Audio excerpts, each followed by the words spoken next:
welcome back after vacation. نحمده ونصلي على رسوله الكريم أما بعد فأعوذ بالله من الشيطان الرجيم بسم الله الرحمن الرحيم رب اشرح لي صدري ويسر لي أمري واحلل عقدة من لساني يفقهوا قولي اللهم فقهنا في الدين. جی سورۃ الاعراف آیت نمبر 23 تک ہم کر چکے ہیں چھٹیوں سے پہلے، اور آج ہم نے آیت نمبر 24 سے آنورڈ سٹارٹ کرنا ہے، لیکن چونکہ بیچ میں گیپ بھی آ گیا ہے تو ہم پہلے تھوڑا سا اس کو ریوائز کریں گے اور پھر آگے انشاءاللہ اس کو کنٹینیو کرتے ہیں۔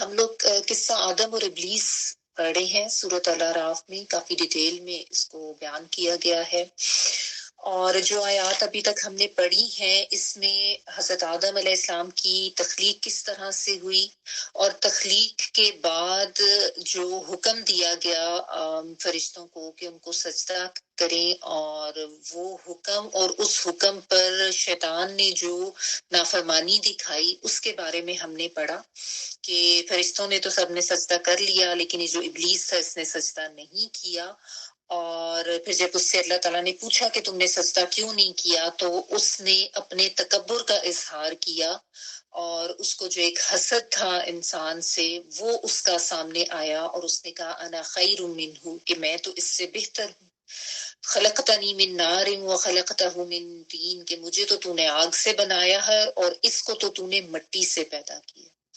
تو یہ جو آیات ہیں بہت امپورٹنٹ ہیں، کیونکہ اس میں ہمارے لیے بہت سارے اسباق ہیں، وہ اسباق بھی ہم نے ساتھ ساتھ دیکھ لیے کہ یہ انسان کے اندر جو ایک تکبر کی حص آ جاتی ہے، یہ انسان اصل میں یہ شیطان کی طرف سے ہوتی ہے، کیونکہ شیطان ہی تھا جس نے یہ سب سے پہلے تکبر کیا، اور پھر ایک حسد کی بھی جو حص انسان کے اندر آ جاتی ہے، اور پھر یہ کس طریقے سے اللہ تعالیٰ کی رحمت سے دور کرنے والی چیز ہے، کیونکہ یہ شیطان نے جب تکبر کیا، حسد کیا، خود کو بہتر سمجھا تو اللہ کی رحمت سے دور ہو گیا۔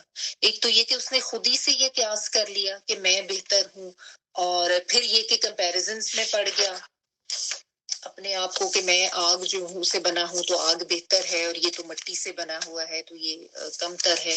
تو یہ سب چیزیں بھی غلط ہیں، بلا وجہ کے کمپیریزنز، اور پھر بلا وجہ کی قیاس آرائیاں کرنا، اور پھر اس پہ پھر اللہ تعالیٰ کی طرف سے جو حکم ہے اس کی نافرمانی کر دینا، یہ سب چیزیں جو ہیں یہ اللہ تعالیٰ کی رحمت سے دوری کا باعث بنتی ہیں، کہ اللہ تعالیٰ نے جب کچھ کرنے کا کہا ہے تو اس کے لیے بس اطاعت والا ہی رویہ ہونا چاہیے، تعویلیں نہیں دینی چاہیے، ٹھیک ہے، اور جس چیز سے روکا ہے کہ یہ نہیں کرنا تو وہاں سے رک جانا ہے۔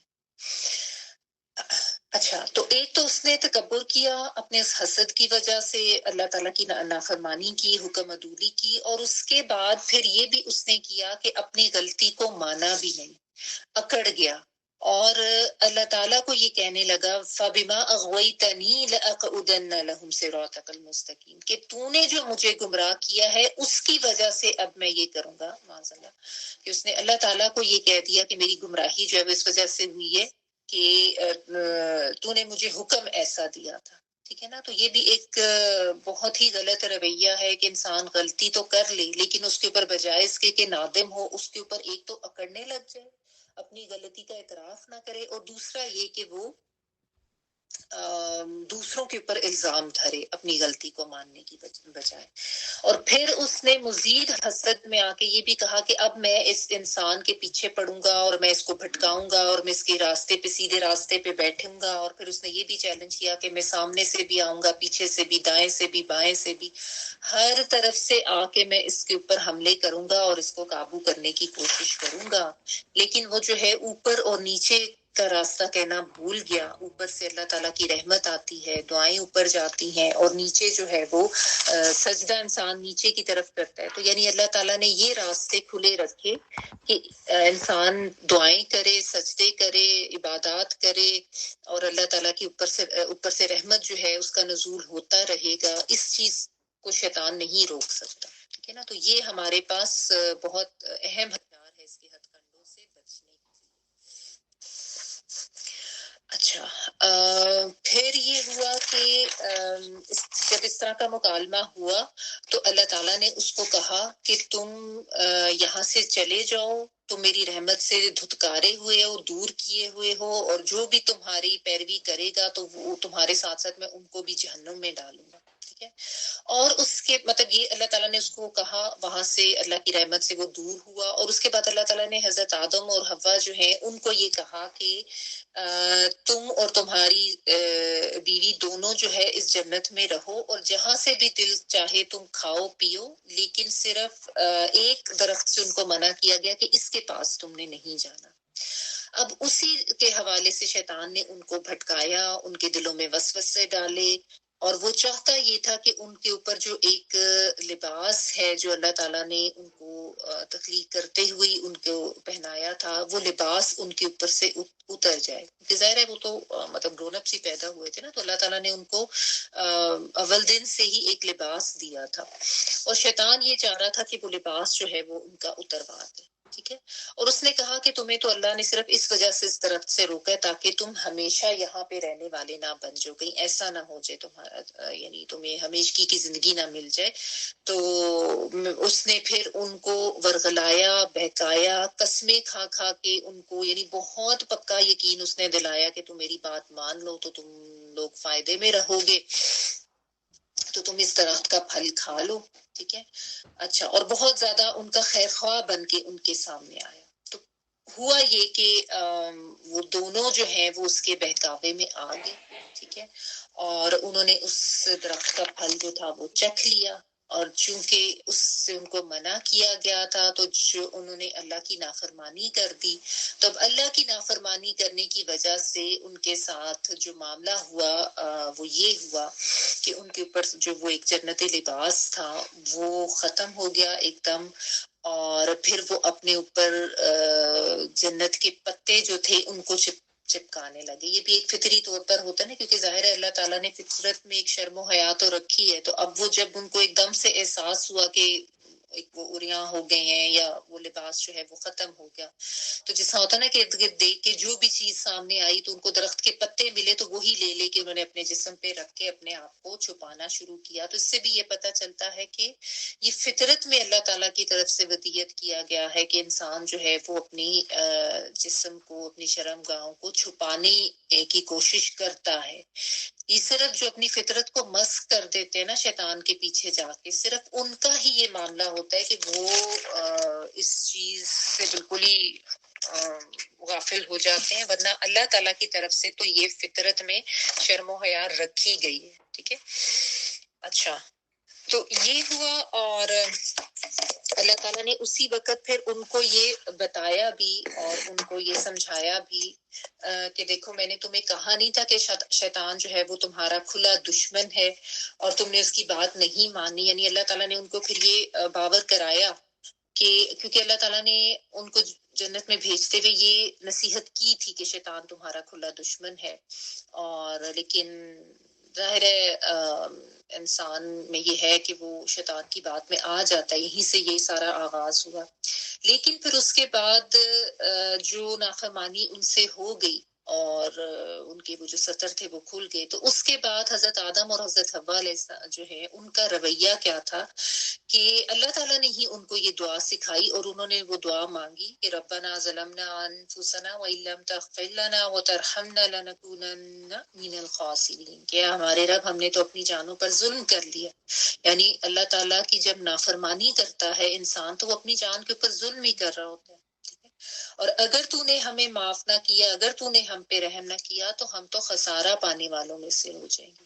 تو یہ بہت اہم ایک بات یہاں سے پتہ چلتی ہے کہ جب انسان سے کوئی غلطی یا خطا ہو جائے تو اس کے اوپر اکڑنے کی بجائے فوری استغفار کریں، فوری ندامت کا اظہار کریں، اللہ تعالیٰ سے معافی مانگیں، اور اس چیز کا احساس کریں کہ اگر اللہ کو ناراض کیا تو وہ انسان کے لیے خسارے کا باعث ہے. اور یہیں سے انسان اور شیطان کے درمیان جو ایک انسانی رویہ شیطانی رویے کے درمیان جو ایک فرق ہے وہ بھی واضح ہوتا ہے کہ شیطان جو ہے اس نے کیا رویہ کیا تھا غلطی کے بعد، اور انسان جو ہے ان کا یعنی آدم جو ہے ان کا رویہ کیا تھا.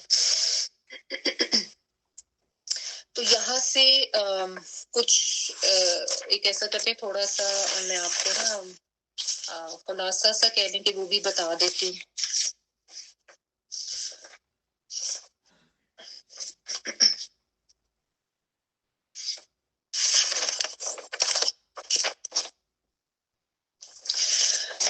اچھا، خلاصہ اس طرح سے کہ جو بھی واقعات ہیں ان کے ساتھ ساتھ اسباق کی، ویسے میں انشاءاللہ کوشش کرتی ہوں اس کا اسکرین شاٹ بھی شیئر کر دیتی ہوں کہ جو سارا واقعہ ہے اس میں واقعات کیا کیا مختلف جگہوں پہ ہم مختلف آیات میں پڑھ رہے ہیں، اور ان کے ساتھ ساتھ ان کے اسباق کیا کیا ہے. کہ دیکھیے ابلیس جو ہے وہ اپنی عبادت کی کثرت کی وجہ سے فرشتوں کی جماعت میں آ گیا تھا. یہ میں نے آپ کو شروع میں اس کی تفصیلات بتائی تھی کہ تھا تو جن لیکن عبادت بہت کثرت سے کرتا تھا، تو فرشتوں کی جماعت کے ساتھ وہ شامل ہو گیا تھا، ان کے ساتھ اٹھتا بیٹھتا، اور اس کو کوئی مطلب وہاں پہ پابندی بھی نہیں تھی آنے جانے کی. لیکن اس نے اللہ کے حکم کو نہیں مانا اور آدم کو سجدہ تعظیمی نہیں کیا. تو اس سے سبق یہ ملتا ہے کہ عبادت کی اصل روح جو ہے وہ اللہ تعالیٰ کی اطاعت کرنا ہے، اللہ کے ہر حکم پر سمینا و اطاعنا کرنا ہے. کوئی حکم آ جائے تو پھر اس کے بعد اس کی دلیل نہیں دیکھنی، انکار نہیں کرنا، تعویلات نہیں دینی کہ میرا ذہن تو یہ کہہ رہا ہے یا مجھے یہ ٹھیک نہیں لگ رہا. یہ چیز نہیں ہونی چاہیے. ٹھیک ہے، تو یہ اصل روح ہے بندگی کی کہ اللہ کی اطاعت. ٹھیک ہے، اچھا پھر ابلیس جو ہے وہ اپنی عبادت پر بھی تکبر اس نے کیا، اس اور اپنے اوپر بھی اس نے تکبر کیا. اپنی جو ہے اس تخلیق جو اس کا تھا اور جو اس کی ذات تھی، اس نے اپنے آپ کو آدم سے بہتر سمجھا، اور اسی وجہ سے وہ انا کا شکار ہوا. انا اس کے آڑے آ گئی، اس نے کہا انا خیر منہ. تو یہ جو تکبر ہے نا، اس کا سبق یہ ہے کہ تکبر بہت بلکہ تمام برائیوں کی جڑ ہے. کسی بھی لحاظ سے اپنے آپ کو دوسروں سے بہتر سمجھنا یہ اصل میں ابلیسی رویہ ہے. دوسروں کو اپنے سے کم تر سمجھنا، کسی بھی لحاظ سے اپنا کمپیریزن کرتے رہنا، اپنے قیاس سے ہی خود کو بہتر سمجھتے رہنا، یہ سارے ابلیسی رویے ہیں، اور ان کو سمجھنے کی ضرورت ہے تاکہ ہم اپنے اوپر غور کر کے دیکھیں کہ کہیں ایسی کوئی خصلتیں ہمارے اندر تو نہیں ہے، کوئی ایسے ابلیسی رویے ہم بھی تو نہیں کرتے ہیں کسی بھی لحاظ سے. اچھا، ابلیس نے پھر اپنے گناہ کو ماننے کی بجائے اس کی تعویلات پیش کی تھی کہ میں تو آگ سے بنا ہوں، آدم مٹی سے بنا ہوا ہے، میں بہتر ہوں. ٹھیک ہے نا، تو اس کا سبق یہ ہے اس واقعے کا کہ گناہ کا عذر پیش کرنا جو ہے وہ بہت بدترین فعل ہے. ٹھیک ہے، یعنی گناہ سے بھی زیادہ بدترین فعل اس کا عذر پیش کرنا ہو جاتا ہے. کہ گناہ کر کے اگر انسان سمجھ جائے، ندامت کرے اور معافی مانگ لے تو ہی اس کا فائدہ ہوتا ہے. جانتے بوجھتے یا غلطی سے کوئی بھی خطا ہو جائے تو سب سے پہلے درجے پر انسان اس کی معافی مانگ لے اور اللہ کے سامنے جھک جائے.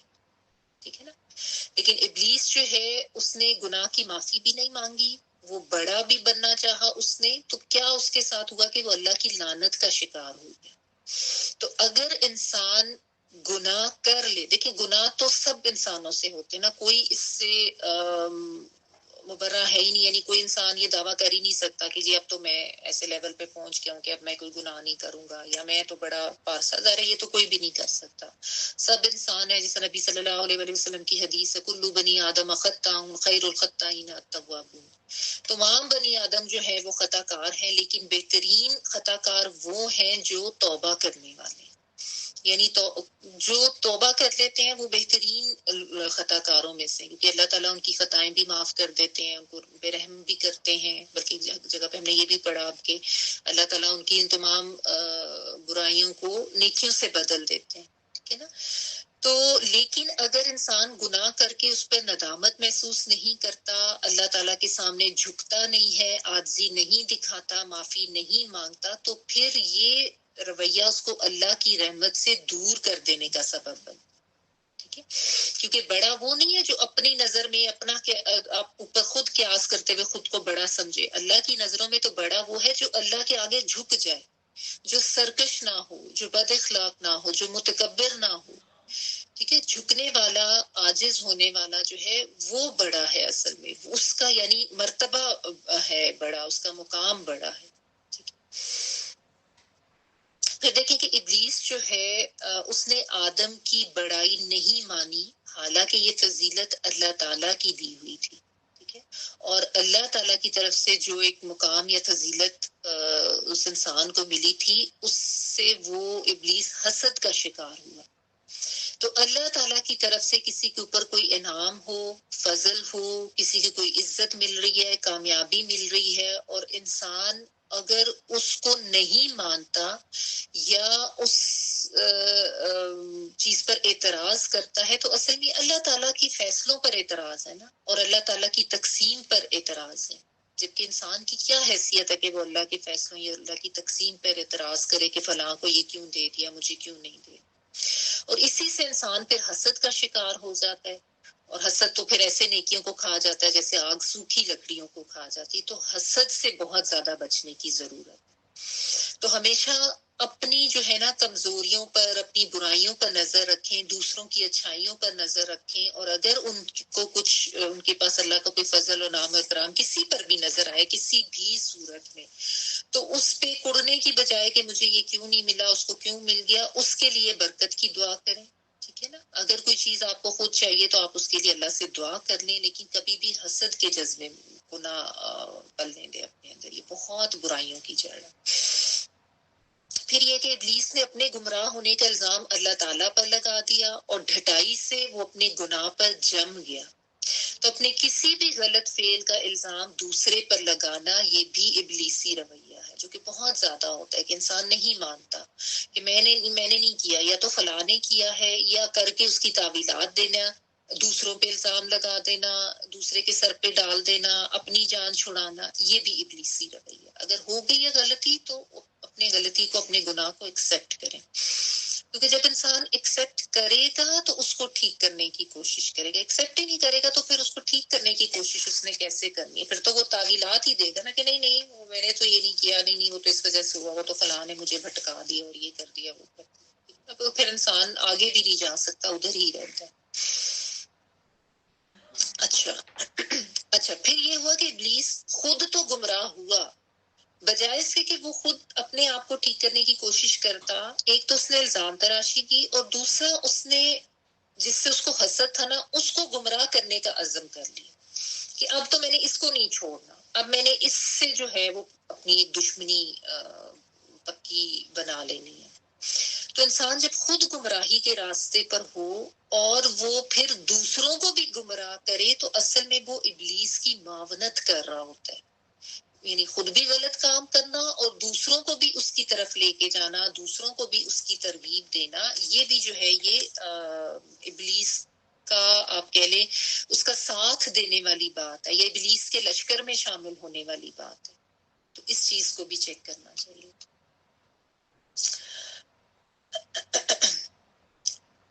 اچھا، ابلیس جو ہے اس کے بہکانے کا طریقہ کار کیا ہمیں ان آیات سے پتہ چلتا ہے کہ وہ وسوسہ بھی ڈالتا ہے، وہ بات بھی سجھاتا ہے، اور پھر وہ پکے یعنی تسمے کھا کھا کر یقین دلاتا ہے، ٹھیک ہے، اس طریقے سے یعنی وہ ٹریپس ڈالی جاتا ہے، یعنی ایک دفعہ کر کے وہ پیچھے نہیں ہٹتا۔ تو یہ جو شیطانی وسوسے ہیں نا، ان کو ہمیں پہچاننے کی ضرورت ہے، اور پھر اللہ تعالیٰ سے ان وسوسوں سے پناہ بھی طلب کرنے کی ضرورت ہے کہ اللہ تعالیٰ ہمیں ان سب سے بچا کے رکھے، ہمیں ایسی اہلیت دے کہ ہم اس کے ٹریپس کو، اس کے ہتھ کنڈوں کو، اس کے جالوں کو سمجھ سکیں، ٹھیک ہے نا۔ اور یہ جو چکنی چپڑی باتیں اور قسمیں کھاتے ہیں اور وعدے کرنا، ان سب چیزوں کو جو ہے نا ہم سمجھ سکیں، کیونکہ ابلیس کا صرف یہ نہیں ہوتا کہ وہ خود ہی وسوسے ڈالتا ہے دل میں، وہ پھر دوسرے لوگوں سے بھی حملے کرواتا ہے نا، دوسرے لوگوں کو جو اس کے اعلی کار بنے ہوتے ہیں ان کے ذریعے آ کے اس طریقے کی باتیں سجھاتا ہے، اور اس طریقے کی وہ بھی قسمیں کھا کھا کے یقین دلاتے ہیں، یا ایسے غلط خیالات دل میں ڈالتے ہیں کہ انسان اس کی طرف چل پڑتا ہے اور انسان کو پتہ نہیں چلتا۔ اچھا، پھر یہ کہ شیطان نے جس طریقے سے وہ جنتی لباس اتروایا تھا، تو شیطان کا یہ پہلا ہدف ہوتا ہے کہ وہ انسان کی حیا ختم کرواتا ہے اور انسان کو بے حیائی کی طرف لے کے جاتا ہے۔ یعنی یہ جو لباس ہے نا، اس کو اتروانے اور اس سے دور کرنے کی کوشش کرتا ہے شیطان. یہ بھی ایسا اس کا ایک حربہ ہے نا جس کو انسان سمجھ نہیں پاتا کہ یہ کتنی بڑی دشمنی شیطان میرے ساتھ کر رہا ہے. تو اپنی شرم و حیا کی حفاظت کرنی ہے، اور یہ تو حیا اور ایمان تو آپس میں لازم و ملزوم ہے، بلکہ نبی صلی اللہ علیہ وآلہ وسلم کی حدیث ہے یہ کہ حیا اور ایمان ایک دوسرے کے ساتھ جڑے ہوئے ہیں، ایک چلا جاتا ہے تو دوسرا بھی چلا جاتا ہے، یعنی حیا چلی گئی تو ایمان ختم، یا وائس ورثہ کر لے، ایمان ختم تو حیا بھی ختم ہو جائے. اور عورت کے لیے تو اور بھی زیادہ کہ ظاہر ہے عورت کا زیور ہے، اس کو اپنی زینت بنائے ہے آپ کو. ٹھیک ہے. اچھا، پھر یہ کہ دیکھیں ابلیس نے اللہ کے حکم پر آدم کو سجدہ نہ کیا اور قیامت تک کے لیے ذلیل و خوار ہوا اور اللہ کی رحمت سے دور ہو گیا. تو جو لوگ اللہ کے حکم سے اللہ تعالیٰ ہی کو سجدہ نہیں کرتے، یعنی نمازیں نہیں پڑھتے، وہ کتنی زیادہ اللہ کی ناراضگی مول لے رہے ہیں اور کتنا زیادہ خود کو اللہ کی رحمت سے دور کر رہے ہیں. یعنی جو نماز نہیں پڑھنے والے ہیں نا، ان کے لیے بہت لمبا فکری ہے یہ، اگر وہ ان آیات کو سمجھیں اور ان پہ غور کریں. اور پھر یہ جو شیطان کا ایک کھلا چیلنج اللہ تعالیٰ نے بتایا نا کہ میں بنی آدم کے سیدھے راستے پر بیٹھوں گا، اس کو روکوں گا آگے سے، پیچھے سے، دائیں بائیں سے. تو یہ اسی لیے ہمیں بتایا گیا، اس میں ہمارے لیے یہی سبق ہے کہ ہم یقین کریں کہ شیطان ہمارا اتنا کھلم کھلا دشمن ہے، اور وہ ایک منٹ بھی آرام سے نہیں بیٹھتا، وہ ہر وقت اپنی چالیں چل رہا ہوتا ہے اور ہر ممکن طریقے سے ہمیں ٹریپ کرنے کی کوشش کر رہا ہوتا ہے نا.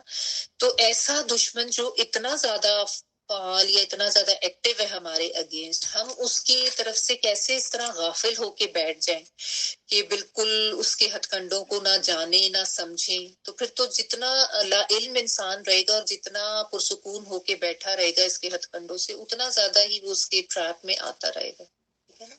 تو بہت زیادہ الرٹ ہو کے رہنے کی ضرورت ہے، تاکہ یہ جو شیطان ہے نا اس کے چیلنج کو ہم ناکام بنائے. کیونکہ ظاہر ہے ہم اللہ سے محبت کرنے والے ہیں، ہم شیطان سے تو محبت نہیں کرتے.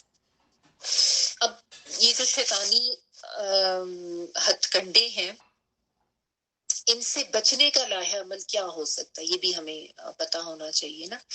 کہ اللہ تعالیٰ اور نبی صلی اللہ علیہ وآلہ وسلم کے احکامات کو جاننے کی کوشش کریں، یعنی العلم، اس قرآن کا علم جو ہے نا اس کو صحیح طریقے سے سمجھ کے حاصل کرنے کی کوشش کریں، اس قرآن مجید سے جڑ جائیں.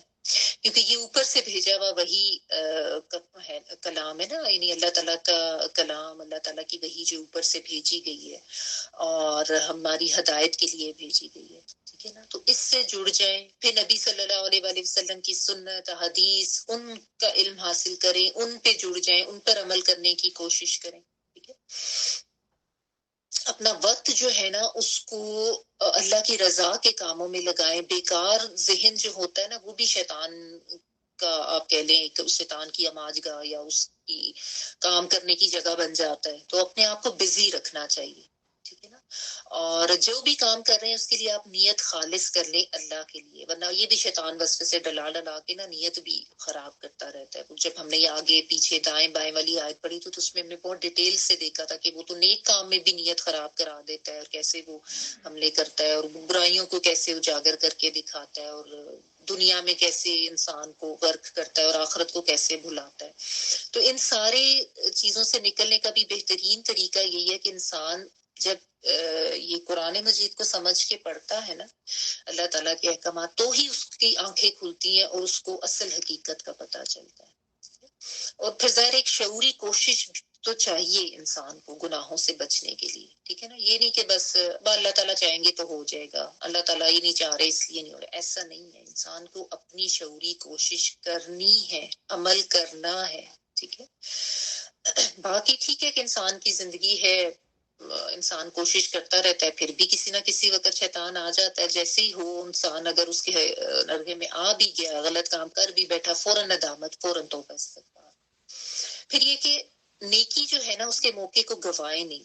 چاہے کوئی چھوٹی سی بھی نیکی ہے نا اس کو کرنے میں ہچکچائے نہیں. کوئی نیکی کا موقع ہاتھ سے نہ جانے دے کہ یہ تو چھوٹی سی نیکی ہے. کسی بھی نیکی کو حقیر نہ سمجھے. یہ بھی شیطان کا حربت ہے کہ یہ دیکھو یہ تو چھوٹا سا کام ہے, اس کو کر کے تمہیں کیا ملنا ہے, چھوڑو رہنے دو. نہیں, یعنی کسی کو مسکرا کے دیکھنا, سلام میں پہل کرنا, یہ بھی چھوٹی چھوٹی چیزیں ہیں نا جن کو اکثر انسان اگنور کر جاتا ہے. تو یہ بھی شیطانی وسوسے جو ہے نا کہ چھوٹی چھوٹی چیزوں سے انسان کو, کیونکہ ہمارے دین میں تو اتنی آسانی ہے نا کہ چھوٹی چھوٹی چیزوں پہ اللہ تعالیٰ نے اتنا اجر و ثواب رکھ دیا, تو شیطان ان سے بھی دور کرنے کی کوشش کرتا ہے. پھر یہ کہ اللہ کی شکر گزاری کی عادت ڈالیں ہر حال میں, چاہے جیسے بھی حالات ہے نا, اپنے شکر گزاری کریں اور جو نعمتیں ہیں ان کے اوپر نظر کریں, جو نہیں ہے اس سے جو ہے نظر, اس کے اوپر نظر نہ کریں. جو کچھ ہے اس پہ, کیونکہ شیطان کا یہی حربہ ہے کہ جو پاس چیز ہوتی ہے نا اس سے نظر ہٹا دیتا ہے, اور جو نہیں ہوتا وہی ذہن میں ڈلواتا رہتا ہے کہ تمہیں وہ نہیں ملا, تمہیں وہ نہیں ملا. پھر یہ جو ہے کہ شیطان اوپر نیچے سے نہیں آ سکتا, تو نماز کی پابندی کریں, عبادات جو ہیں وہ زیادہ سے زیادہ کریں, فرائض کے ساتھ ساتھ نوافل سنتیں ان کو بھی ادا کرنے کی کوشش کریں. ٹھیک ہے, دعائیں بہت زیادہ کریں, اللہ تعالیٰ سے پناہ مانگے شیطان کے وسوسوں سے, جن میں ایک تو اعوذ باللہ کثرت سے پڑھنا, پھر معوذتین جو ہیں وہ بھی پڑھیں, آیت الکرسی کثرت سے پڑھیں. اس کے علاوہ جو ربی اعوذ بک من همزات الشیاطین واعوذ بک ربی ان یحضرون یہ بھی پڑھ سکتے ہیں. اعوذ باللہ السمیع العلیم من الشیطان الرجیم من همزه ونفثه ونفثه یہ بھی آپ پڑھ سکتے ہیں. ٹھیک ہے نا. اچھا, پھر یہ کہ غصہ جو ہے نا وہ بھی شیطانی صفت ہے. ٹھیک ہے, تو غصے کو اپنے کنٹرول کریں, اور یہ اگر جن لوگوں کے ساتھ یہ پرابلم ہے ٹیمپرمنٹ اپنا ان کو جو ہے اس پہ کنٹرول نہیں ہوتا, تو ان کو اس کے اوپر ورک کرنے کی ضرورت ہے, کیونکہ یہ بھی شیطانی صفت ہے. پھر یہ بھی کہ شیطان کا زور جو ہے انہی کے اوپر چلتا ہے جو ایمان جن کا کمزور ہوتا ہے, تو اپنے ایمان کو مضبوط کرنے کی کوشش کریں, ایمان کو اپنی ڈھال بنائیں. ٹھیک ہے, اس کا بھی ونس اگین طریقہ یہی ہے, عبادات اور قرآن اور علم. پھر یہ کہ دل جو ہے نا اس کو ایک یعنی فورٹ یا قلعہ سمجھیں اس کو, اور اپنی کمزوریاں جو ہے نا ان کمزور کھڑکیوں کو بند رکھیں, کیونکہ شیطان ہمیشہ کمزور کھڑکیوں سے آتا ہے نا. اس کو پتا ہے کہ یہ بندہ فلاں چیز سے زیادہ ڈرتا ہے یا فلاں چیز سے وہ زیادہ ایزیلی میرے سے ٹریپ ہو جاتا ہے, اسی طرف سے آ کے اس کو جو ہے نا وہ اس کے اوپر حملہ آور ہوتا ہے. تو جو اپنی کمزوریاں ہیں نا ان کے اوپر نظر رکھیں, ان پہ ورک آؤٹ کرنے کی کوشش کریں, اور اس لحاظ سے بھی اپنے آپ کو اسٹرانگ کریں. پھر نیک لوگوں سے دوستی رکھیں, نیک صحبت میں اٹھے بیٹھیں, نیکی کے کاموں میں ایک دوسرے کی مدد کریں. پھر اپنے اندر چیک کریں, تکبر کو ختم کریں, انا کو ختم کریں, عاجزی اپنائیں. جو جھکتا ہے نا وہی استغفار کرتا ہے, جو اکڑتا ہے وہ کبھی استغفار کی طرف نہیں جاتا, وہ کبھی ندامت نہیں اس کو ہوتی, وہ غلطی کا اعتراف نہیں کرتا. پھر وہی بات کہ حسد جو ہے نا بہت ایک انسان کو تباہ کرنے والی خصلت ہے, اس سے بچیں. اپنے آپ کو ہر وقت چیک کرتے رہیں کہ کہیں نہ کہیں کسی جگہ پہ ہم کسی سے کوئی حسد کا شکار تو نہیں ہوتے. جب کسی کے اوپر میں کوئی نعمت یا فضل اللہ کا دیکھتی ہوں تو میری کیا فیلنگز ہوتی ہیں. یہ اب ہر انسان اپنے آپ کو خود چیک کر سکتا ہے, اپنے ارد گرد جو رشتے ہیں ان کے حوالے سے, کہ ہمارا کیا معاملہ ہے. ٹھیک ہے جی, چلیں اب ہم آگے آیت نمبر 24 پڑھی. قال اهبطوا بعضكم لبعض عدو وَلَكُمْ فِي الْأَرْضِ مُسْتَقَرٌّ وَمَتَاعٌ إِلَىٰ حِينٍ. اللہ تعالیٰ نے فرمایا تم سب یہاں سے نکل جاؤ, تم ایک دوسرے کے دشمن ہو, اب تمہارے لیے زمین میں جائے قرار اور ایک مدت تک سامان زیست یعنی ٹھکانہ ہے یا رہنے کا جگہ ہے, جائے قرار ہے. قولا فرمایا اہبتو جو ہے ہا با اور توئیں, جس کا مطلب ہوتا ہے ایسے بلندی سے نیچے کی طرف آنا, حبوت جو ہے. تو اہبتو یہ امر کا صیغہ ہے, اتر جاؤ, نیچے اتر جاؤ. بعضکم بعض تم میں سے, لی بعضن لیے بعض کے, عدوٌ دشمن ہے, عداوت عین دال واو, وَلَكُمْ اور لیے تمہارے, فی الارض زمین میں, مستقر قرار پکڑنے کی جگہ ہے, قرارا مستقرن یعنی جہاں پہ ٹھہرا جائے، ٹھکانا ہے، قرار پکڑنے کی جگہ ہے، رہنے کی جگہ ہے، ومتاعن اور فائدہ اٹھانے کی چیزیں ہیں. معلوم متاع ہوتا ہے نا، میم تا اور عینی اس کا روٹ ورڈ ہے، یعنی جس سے انسان کوئی فائدہ اٹھاتا ہے، کوئی اسباب آپ کہہ لیں، اور اسباب ہیں یا فائدہ اٹھانے کی چیزیں ہیں. الا طرف ہین ایک وقت تک، یعنی ایک وقت تک جو ہے وہ تمہارے لیے یہاں پہ ٹھکانہ رکھا گیا. اب اللہ تعالیٰ نے جو ہے وہ یہ کہہ دیا کہ تم لوگ یہاں سے اب تمہارا زمین پر جانے کا وقت آ گیا ہے، ٹھیک ہے نا، تو تم لوگ یہاں سے نیچے اتر جاؤ. اور پھر اللہ تعالیٰ نے یہ بھی فرما دیا کہ تم میں سے بعض کے دشمن ہیں، یعنی اب شیطان بھی انسان کا دشمن ہو سکتا ہے اور بعض انسان بھی انسانوں کے دشمن ہو سکتے ہیں، ہے نا. یعنی وہ انسان جو پھر شیطان کے پیچھے چل جائیں گے اور اس کی بات ماننے لگیں گے تو وہ تو پھر دوسرے انسانوں کے بھی دشمن بن جائیں گے، وہ ان کو بھی نقصان پہنچائیں گے. اور ایسا ہی ہے، آپ دیکھیں ازل سے اب تک یہی چل رہا ہے. کہیں پہ شیطانوں کی دشمنی چل رہی ہے، شیاطین مختلف طریقے سے حملہ آور ہوتے ہیں انسانوں پر اور ان کو نقصان پہنچاتے ہیں، اور کہیں پہ انسان بھی انسانوں کے دشمن بن جاتے ہیں اپنے بغض کی وجہ سے، حسد کی وجہ سے، یا مقابلے بازی یا کسی وجہ سے بھی کوئی بھی دشمنیاں جو ہیں وہ پال لیتے ہیں. تو اللہ تعالیٰ نے جو ہے جو ایک وہ سارا پلان کیا تھا، اب یہاں سے وہ پورا پلان شروع ہوا کہ یعنی انسان کو اللہ تعالیٰ نے بنایا یہی تھا، وہ جو تھا نا انی جاعل فی الارض خلیفہ، کہ زمین کے لیے میں ایک خلیفہ بنا رہا ہوں. تو اللہ تعالیٰ نے جو ہے وہ اپنا جو مشن تھا ظاہر ہے وہ تو کرنا ہی تھا. اب انسان کو جو ہے وہ جنت سے نیچے زمین کی طرف بھیج دیا گیا، لیکن اس میں ساتھ اب چونکہ ایک امتحان انسان کا، یہ تو دنیا تو ویسے ہی دارالامتحان ہے نا، اور امتحان جو ہے وہ یہی ہے کہ خالی آدم اور حوا نہیں آئے، شیطان جو ہے اس نے جو چیلنج کیا اس کو وہ چیلنج اللہ تعالیٰ نے کہہ دیا کہ ٹھیک ہے میں تمہیں اس کی یعنی اجازت دیتا ہوں، یا تمہیں اتنا جو ہے وہ مہلت دی جاتی ہے، تو وہ مہلت بھی اس کو مل گئی. تو اب ایک سخت قسم کا امتحان ہے تمام انسانوں کا اس دنیا میں، کہ دنیا میں آ تو گئے ہیں، زندگی بھی یہاں پہ گزارنی، اور اللہ تعالیٰ نے کہا ایک مقرر وقت ہے تمہارا ٹھکانہ ہے، ہر ایک کا اپنا اپنا ایک مقرر وقت ہے. اللہ تعالیٰ نے یہاں پہ زندگی گزارنے کا سامان بھی انسانوں کو مختلف طریقے سے دے دیا ہے. یعنی کہنے کا مطلب یہ کہ اللہ تعالیٰ نے ایسے ہی نہیں انسان کو چھوڑ دیا اس دنیا میں کہ بس پیدا کیا اور اس کے بعد اس کی کوئی ضرورت کا خیال نہیں کیا. اللہ تعالیٰ نے اس کو اس کی جو بھی سامان ضرورت اس کا زندگی کا تھا اس کا مکمل بندوبست کیا ہے. اس کو دھوپ چاہیے تھی، اس کو ہوا چاہیے تھی، اس کو پانی چاہیے تھا، اس کو کھانا پینا پہننا اوڑھنا، یہ ساری ضروریات بھی اللہ تعالیٰ نے اس دنیا میں انسان کی پوری کی ہے. یہاں پہ اللہ تعالیٰ کا یہ انعام و فضل اور اس کا جو اللہ کا کرم ہے وہ بھی سامنے آتا ہے. تو یہ جو ہے یہاں پہ پھر یہ پتہ چلتا ہے کہ اللہ تعالیٰ نے جو ہے وہ حضرت آدم اور حوا ان کو دنیا میں بھیج دیا، اور ساتھ ان کو یہ بھی وارن کر دیا کہ یہ شیطان بھی تمہارے ساتھ لگا ہوا ہے. یعنی پہلے دن سے ہی ساتھ ساتھ اللہ تعالیٰ جو ہے نا شیطان کی دشمنی کو تو واضح کر رہے ہیں.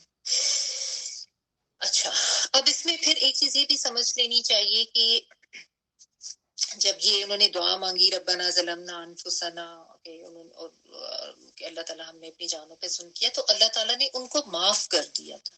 ٹھیک ہے نا، یعنی یہ جو ایک عیسائیوں کا ایک کانسیپٹ ہے نا کہ انسان جو ہے وہ تو بس اس دنیا میں جو آیا ہے وہ اپنی سزا بھگت رہا ہے، ایسا نہیں ہے. اللہ تعالیٰ نے تو بنایا انسان کو زمین کے لیے تھا، آنا تو تھا، ٹھیک ہے، لیکن اس کے دوران یہ سارا ایک معاملہ ہوا تاکہ انسان کے اوپر اس کی جو شیطان کی ایک دشمنی ہے اس کو اچھی طرح سے واضح کر دیا جائے کہ اگر تم اللہ کی اطاعت نہیں کرو گے تو کیسے شیطان کے ٹریپ میں آ جاؤ گے. اس کا ایک عملی جو تھا یعنی ایک ڈیمونسٹریشن جو تھی وہ بھی ہو گئی آدم اور حوا کے سامنے. تو ایسا نہیں ہے کہ انسان جو ہے وہ بس اپنی گناہ کی کچھ سزا بھگت رہا ہے یہاں پہ. اللہ تعالیٰ نے خود ہی کہہ دیا کہ تمہارے لیے یہاں پہ ایک ٹھکانہ ہے, ایک مقررہ وقت تمہارے لیے رہنا ہے. اور اللہ تعالیٰ کے اگر دیکھیں ساتھ اللہ تعالیٰ کا یہ فضل اور انعام اور اس کی رحمت ہی ہے نا کہ اللہ تعالیٰ نے ساتھ پورا سامان اور جو جو چیزیں ضروریات تھی انسان کی وہ بھی پوری کر دی, ایسے چھوڑا نہیں انسان کو. پھر آپ دیکھیں انسان کی ہدایت کا بھی اللہ تعالیٰ کیسے ہر زمانے میں بندوبست کرتے رہے, اور انبیاء بھیج کے کتابیں بھیج کے انسانوں کو بتایا جاتا رہا کہ انہوں نے کیا کرنا ہے.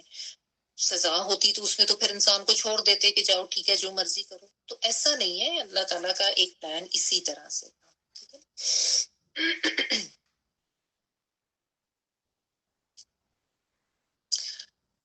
اچھا, پھر اس کے اوپر وہ جو ہے نا ایک اللہ تعالیٰ کی مشیت اور تقدیر کا مسئلہ, یہ بھی لوگ کھڑا کر لیتے ہیں کہ جس طرح اللہ تعالیٰ نے ایک جگہ پہ قرآن مجید میں فرمایا کہ ہم نے جن اور انسانوں کی اکثریت کو پیدا کیا ہے کہ وہ عبادات کریں, اور اگر وہ نہیں کریں گے, بندگی نہیں کریں گے تو پھر وہ جہنم میں جائیں گے. ٹھیک ہے نا. تو لوگ کہتے ہیں کہ جی جب ان کی اکثریت کو پیدا ہی جہنم کے لیے کیا گیا ہے تو پھر اس میں ہمارا کیا قصور ہے. اللہ تعالیٰ نے تو خود ہی کہہ دیا کہ وہ تو ایک اکثریت جو ہے وہ جہنم میں جائے گی. ٹھیک ہے نا. تو یہ اصل میں وہی بات ہے کہ اللہ تعالیٰ نے جو یہ باتیں ہمیں بتائی ہیں, یہ اللہ تعالیٰ کو ان چیزوں کے متعلق جو اللہ تعالیٰ کا علم تام ہے, جو اللہ تعالیٰ کا علم غیب ہے, پیشگی جو علم اللہ تعالیٰ کو ہوتا ہے, وہ چیز ہے جس کا بیان کیا گیا ہے. انسان کو کوئی اس چیز کے اوپر مجبور نہیں کیا گیا کہ وہ جا کے غلط کام ہی کرے جا کے. ٹھیک ہے نا. اللہ تعالیٰ کو یہ پتا ہے کہ انسان نے کرنا کیا ہے, فلاں شخص نے کیا کرنا ہے آگے, یا فلاں شخص نے کیا کرنا ہے, لیکن ایسا نہیں ہے کہ انسان کو مجبور کر دیا جائے کہ تم نے غلط کام ہی کرنا ہے, تم نے گناہ ہی کرنے ہیں کیونکہ تم نے تو جانا ہی جہنم میں. یہ غلط کانسیپٹ ہے, ایسا نہیں ہے. انسان کو اللہ تعالیٰ نے پورا اختیار دیا ہے, وہ اپنے ارادے اور اختیار سے اپنی زندگی کے لیے فیصلے کرتا ہے, اور اپنے اعمال کی پوری ذمہ داری وہ خود ہی لیتا ہے, کیونکہ وہ خود ذمہ دار ہوتا ہے, کیونکہ اللہ تعالیٰ نے ہر ایک کو شعور بھی دیا ہے, ہدایات بھی دی ہیں, سب کچھ بندوبست اللہ تعالیٰ نے کیا. ٹھیک ہے. صرف یہ کہ اللہ تعالیٰ کو اپنے علم سے پہلے یہ پتا ہوتا ہے اپنے علم غیب کی وجہ سے کہ کوئی انسان جو ہے وہ آگے جا کے کیا کرے گا. ٹھیک ہے. تو اس لیے یہ جو ایک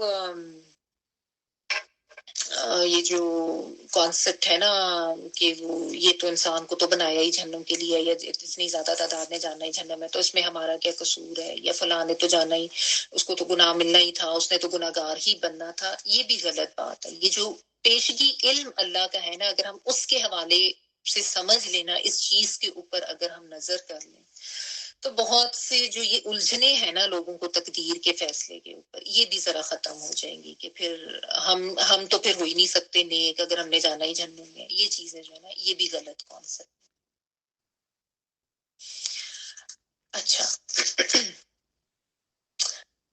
تو یہ بھی یہاں پہ سمجھ لینا چاہیے. بہرحال ایک یہ سمجھنے کی بات ہے کہ ہم ہر وقت جو ہے وہ ایک سخت امتحان میں ہے, ایک بہت جانی دشمن جو ہے وہ انسان کے پیچھے لگا ہوا ہے, جو ہر طریقے سے انسان کو ٹریپ کرنے کی کوشش کرتا ہے, اور اس کا ٹریپ جو ہے نا ہر انسان کے لیے مختلف ہوتا ہے. یہ بھی یاد رکھیں کیونکہ ہر انسان مختلف ہے, ہر انسان کی کمزوریاں مختلف ہیں, اس کی پسند ناپسند مختلف ہے, اور وہ کتنا کمزور ہے کتنا مضبوط ہے, یہ سب چیزیں بھی ہر انسان کی مختلف ہیں. ٹھیک ہے. تو ایسا ایک دشمن ہے جو کہ ہر وقت ہمارے ساتھ لگا ہوا ہے. اب جیسے ہرن کو اگر پتا چل جائے کہ اس کے پیچھے شیر بھاگنے لگ گیا ہے تو وہ کیا کرے گا, وہ آرام سے تو نہیں بیٹھ جائے گا نا, ظاہر ہے وہ اپنی جان بچانے کی کوشش کرے گا.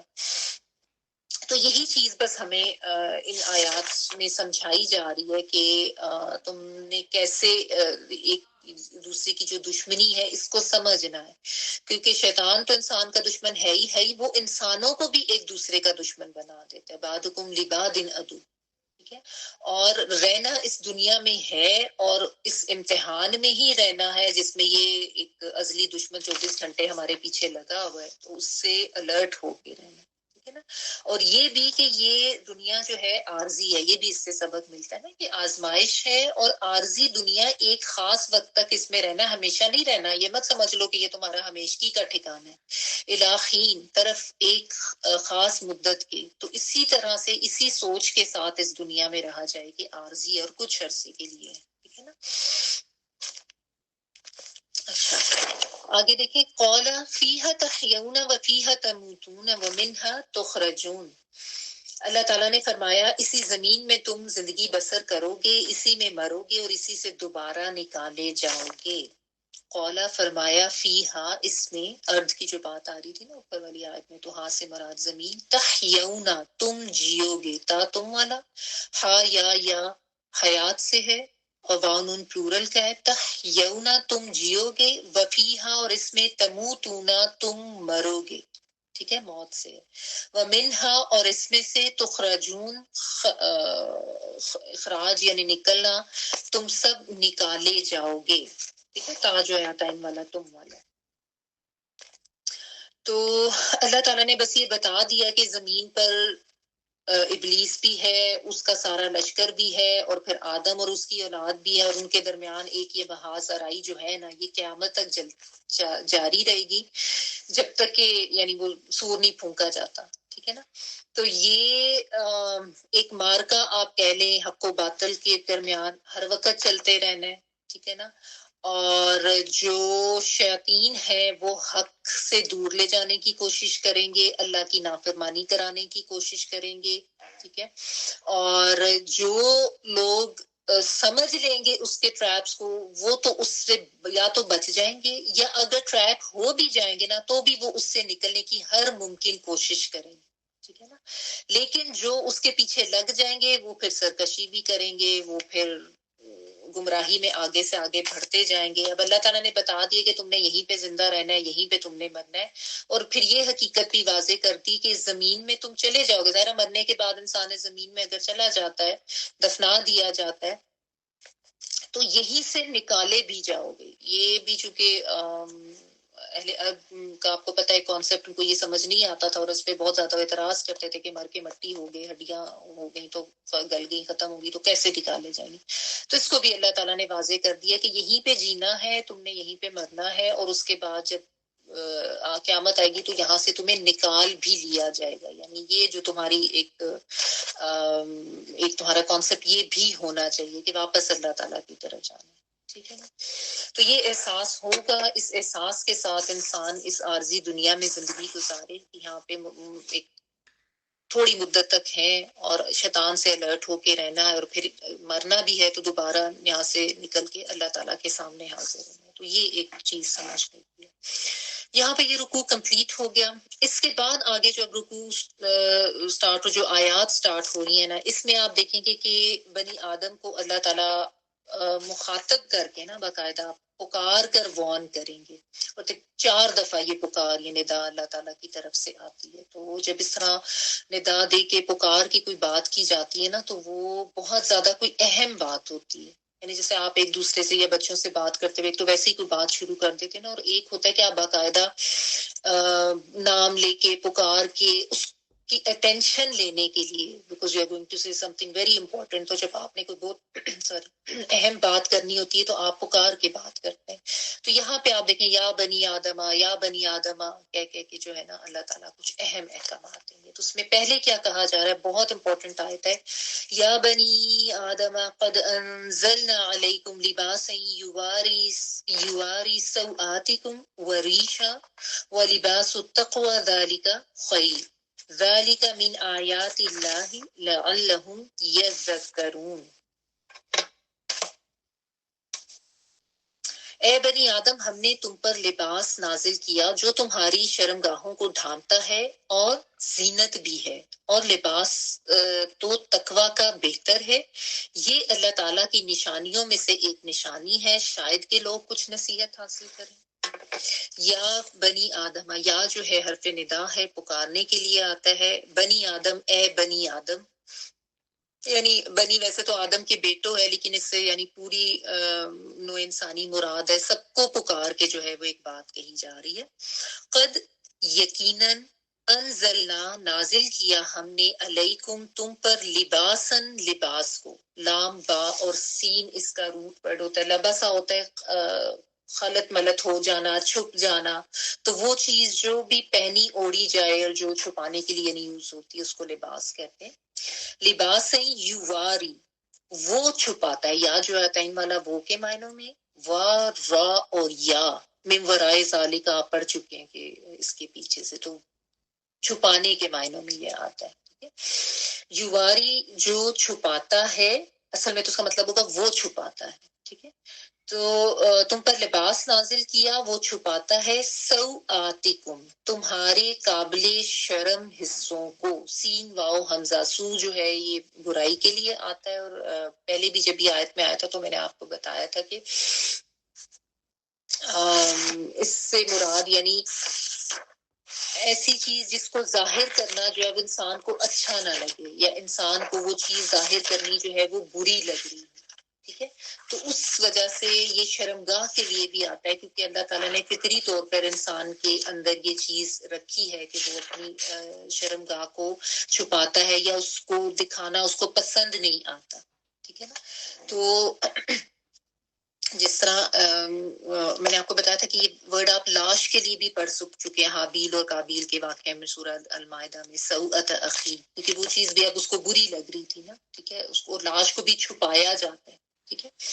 تو وہ چیز جس کو ظاہر کرنا اچھا نہ لگے، جس کو دیکھنا ناگوار یا برا لگے، اور اس لیے یہ لفظ جو ہے عیبوں کے لیے بھی آتا ہے اور شرمگاہ کے لیے بھی آتا ہے۔ ورڈ وہی ہے سو والا، سین واو حمزہ، جو برائی کے لیے یا تکلیف کے لیے یا اس طرح سے آتا ہے۔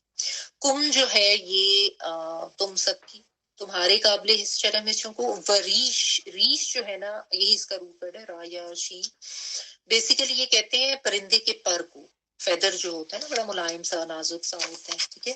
تو بطور استعارہ یہ جو لفظ ہے نا یہ خوبصورتی کے لیے، زینت کے لیے استعمال ہوتا ہے، کیونکہ پرندوں کے پر جو ہے وہ ان کے لیے ایک خوبصورتی کا باعث ہوتا ہے نا۔ اگر کسی پرندے کے پر اتر جائیں تو وہ کیسے عجیب سا لگتا ہے نا، اس سے اچھا نہیں لگتا۔ ایون کسی جانور کے بھی اگر اس کے بال جو ہے وہ اتر جائیں، شیو کر دیا جائے، تو وہ عجیب سا لگتا ہے، اچھا نہیں لگ رہا ہوتا نا۔ تو اسکن نظر آ رہی ہو، مطلب جیسا آپ پیٹس وغیرہ کو دیکھ لیں، کیٹس وغیرہ کی اگر ان کی وہ ساری سواس کو کروا دیتے ہیں بالکل شیو، تو وہ برے لگ رہے ہوتے، کیونکہ وہ ایک فطری حسن ہے، چاہے جانور ہے چاہے پرندے ہیں، ٹھیک ہے۔ تو ریش جو ہے نا اس سے مراد خوبصورتی، زینت ہے، ٹھیک ہے۔ اچھا اس میں یہ بھی سمجھے کہ یہ وریشا ورڈ نہیں ہوتا، وہ اور کے لیے ہے، اور ریش جو ہے نا وہ ورڈ ہے، ٹھیک ہے، یعنی را یا اور شینس کا روٹ ورڈ ہے، جو کہ زینت، آرائش، خوبصورتی، خوشحالی اور آسانی کے لیے بھی یہ واضح یوز ہوتا ہے۔ اچھا، وہ لباس التقوی اور لباس تقوی کا، ذالکا یہ خیر بہتر ہے، ذالکا یہ من آیات اللہ اللہ کی آیات میں سے ہے، یعنی اللہ کی نشانیوں میں سے، آیات جو ہے وہ نشانیوں کے لیے آتا ہے۔ لعلہم شاید کہ وہ، یذکرون وہ نصیحت پکڑ لے، زال کا افرا جو ہے وہ نصیحت یا دہانی، یعنی وہ سمجھ لیں بات۔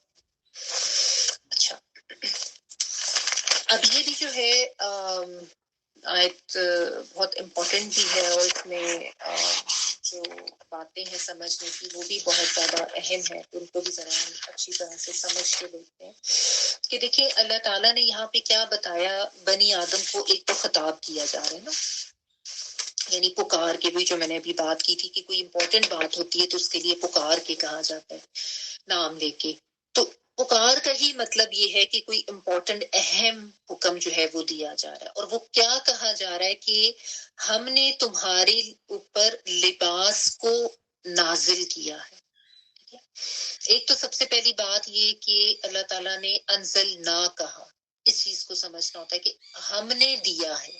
اللہ تعالیٰ اپنی طرف جب نسبت کرتے ہیں تو اس کا مطلب یہ ہوتا ہے کہ اس چیز کی اہمیت کو سمجھا جائے اور اس کی حقانیت بھی واضح کی جائے کہ یہ اللہ کی طرف سے حکم ہے، اس پہ کسی کو جو ہے وہ اعتراض نہیں ہونا چاہیے، اور اس کو اچھی طرح سے سمجھ لینا چاہیے کہ یہ کوئی اہم اور فائدے کی ہی بات ہے۔ اچھا جب ہم نے پہلے یہ قصہ آدم ابلیس پڑھا تھا نا سورۃ البقرہ میں، تو وہاں پہ ہم نے علم کی اہمیت کے حوالے سے اس کو دیکھا تھا. یہاں پہ آپ دیکھیں کہ لباس کی اہمیت کے حوالے سے پہلے بھی بات آئی کہ شیطان نے جو ہے وہ لباس اتروایا، اور اب جو ہے دیکھیں لباس کے حوالے سے دوبارہ سے بات آ رہی ہے. اچھا، اس کی ڈیٹیل میں جانے سے پہلے تھوڑا سا ایک بیک گراؤنڈ بھی میں آپ کو دے دوں، اس کو ذرا ذہن میں رکھیں کہ اہل عرب جو ہے نا، ان کا ایک یہ معاملہ تھا کہ وہ جو ہے نا، مطلب ٹھیک ہے اپنی زینت کے لیے یا اپنے آپ کو موسمی اثرات سے بچانے کے لباس وغیرہ وہ پہنتے تو تھے، لیکن ان کا جو ایک بہت زیادہ جو تصور تھا نا شرم و حیا کا، وہ بہت زیادہ بگڑ چکا ہوا تھا. یہاں تک کہ وہ کعبہ کا جب طواف کرتے تھے نا اپنی طرف سے، جو بھی انہوں نے حج کا طریقہ رکھا تھا، تو اس میں مرد اور عورت استغفر اللہ برہنہ طواف کرتے تھے، اکٹھے طواف کر رہے ہوتے تھے اور بالکل برہنہ طواف کرتے تھے. اور اس کے لیے انہوں نے کیا کے ذہن میں باتیں تھیں کہ یہ کپڑے تو وہ ہیں جن میں ہم گناہ کرتے ہیں، تو اللہ تعالیٰ کے سامنے جب ہم حاضر ہوئے ہیں تو یہ چیزیں ہمارے جسم کے ساتھ نہیں ہونی چاہیے.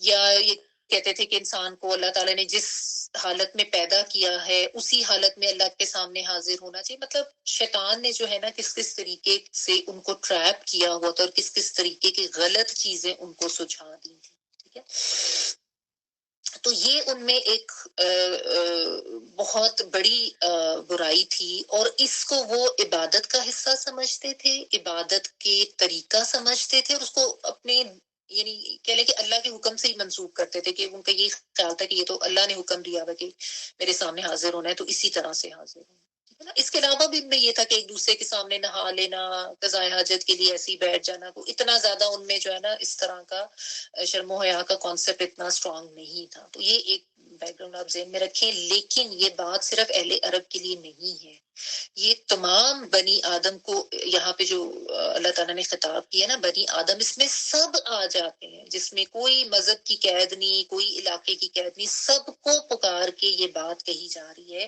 کہ اللہ تعالیٰ یہ فرما رہے ہیں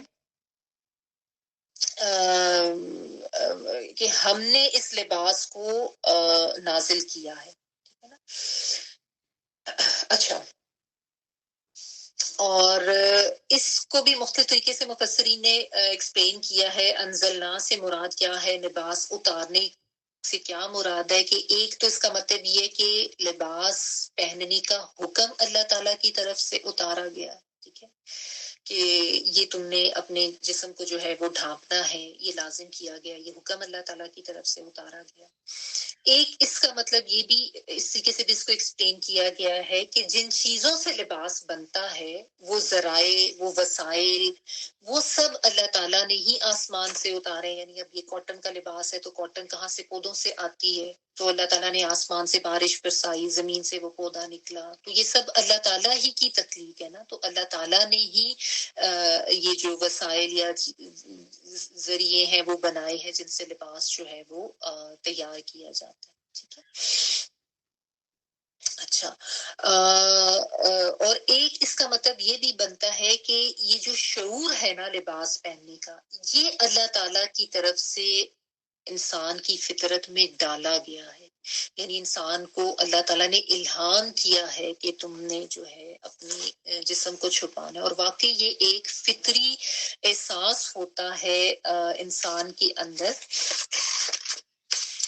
کہ ہر انسان جو ہے نا اس کو فطری طور پر یہ ہوتا ہے کہ اس نے اپنی شرم گاہ کو جو ہے وہ چھپانا ہے، اور اس کو ظاہر کرنا جو ہے وہ معیوب سمجھا جاتا ہے. اور بہت سے معاشروں میں یہ ہے، بہت سے مذاہب میں یہ ہے.